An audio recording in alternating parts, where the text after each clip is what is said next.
Right, so quick little update for December. This won't be like the Christmas one, there will be another one. I'll do something a bit Christmassy, yet to for me to work out, or for you to know, but I will work something out. So it's mainly just a at the bench update here, see what I've got going on. So I've had quite a lot on the go, so let's get the other one out. So when I last saw you, it was P400, which I cracked on with really well. Got all of the necessary parts done, all of the seam lines, wing roots, everything sorted, and nice detailed cockpit in there as well. And as I was just coming to check if I'd got any overspray in the cockpit, I noticed that I'm missing a control stick, and a few other bits have fallen off. I'm not sure how that's happened, but it has happened, and that kind of killed the build a little bit just for the moment, and I wanted to go on with something else. So I cracked in with the next build, which is the Rheneas Hawk, which is looking pretty good. Yeah, it's just in its final stages now. This is Tuesday, so I want this ready for Friday, and you know, it has been deckled. I've got some gloss turning up that I'm going to try on this, I think. But yeah, that's Humber enamels gone on this. I've done a video build on this, so you'll see this shortly.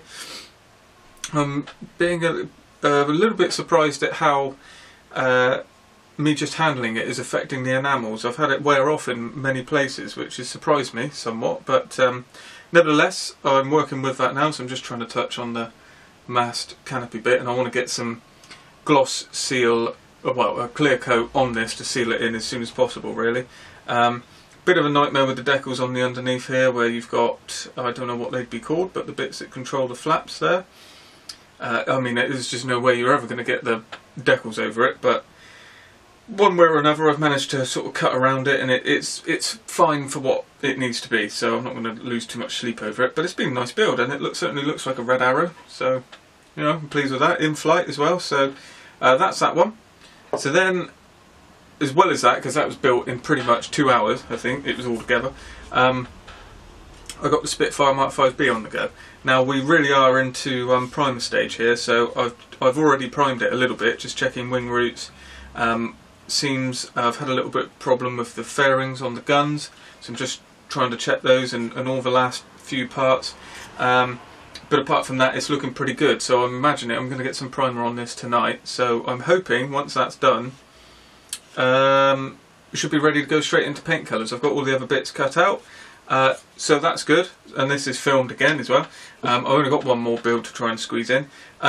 So since the issues with the P400, I've since thought, I keep looking at it and it's so close and I'm so happy with it, and I like the shape of the aircraft. It is one I've been trying to do for a year, and I've got to the point and now I've had this little problem, and after taking a bit of time to think about it, I think it's very easy to fix the control lever there. So I think with a couple bits of Albion Alloys tube, I might even be able to drill into it as well if I can get the angle, because we've got fair old gaps here from where the car doors go. And then I want to crack on with this one and get it across the line as well. So hopefully this one's not too far away. And that's pretty much what I've been working on. I have made a base for the Newport. You will have seen the video for the Newport, which I put up. Hispano Newport, sorry. And I did make a little base for that experience. Don't mind making bases. I'm trying to make more and more to get my head around the idea of it, really. And that's about it. Not much has turned up in the cave, although I say that. I have had some stuff from Germany for a build I'm about to do, and this is from Steelwork.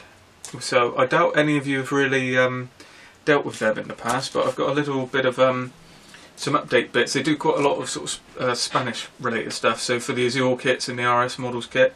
So there's a couple updates there, a few resin bits for the cockpit of a Dornier 17P, and then I've got a decal set for that as well. That's for upgrading the RS models, and I'm thinking of doing something a little bit different there, because the remit of my group runs from 1934 to 1940 for this reason.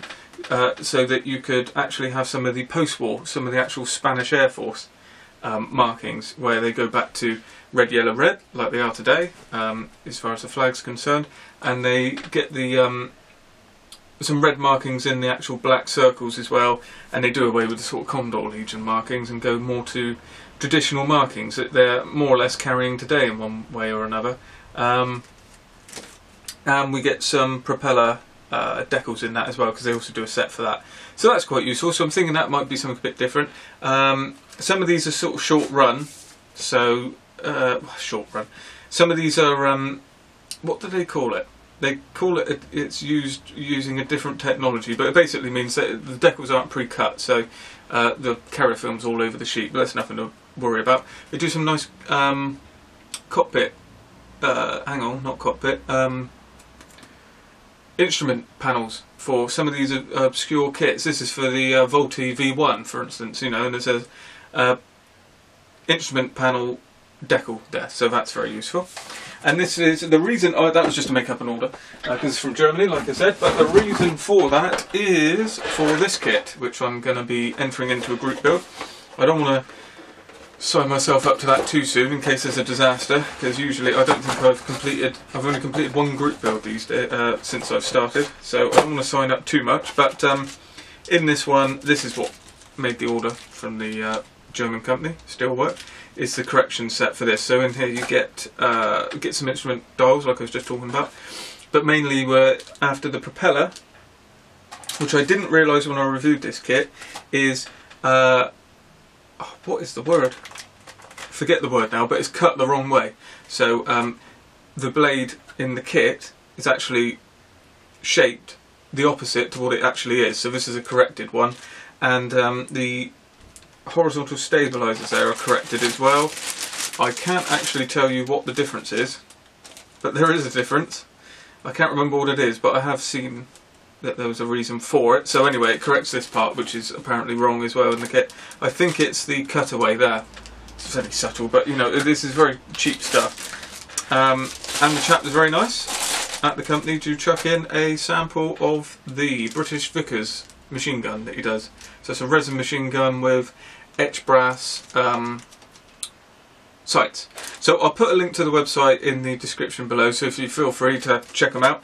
They do weird and wonderful stuff. Not all Spanish Civil War related, is mainly sort of interwar period aircraft, but they do some nice little extras that you can't get many places. So they're quite a useful company, and delivery was 3 days, and you know, that's quicker than what I get from a lot of people in England. So you can't argue with that. So yeah, that's pretty much what's going on at the bench at the minute. Obviously it's getting a bit busier now, December, so we're running up to Christmas. But I will have some videos out for you before, around and after Christmas, so there's plenty on the cards as far as the channel's concerned. So stay tuned, and as ever, give the video a like, leave a comment below, and subscribe if you haven't already, and I'll see you in the next video.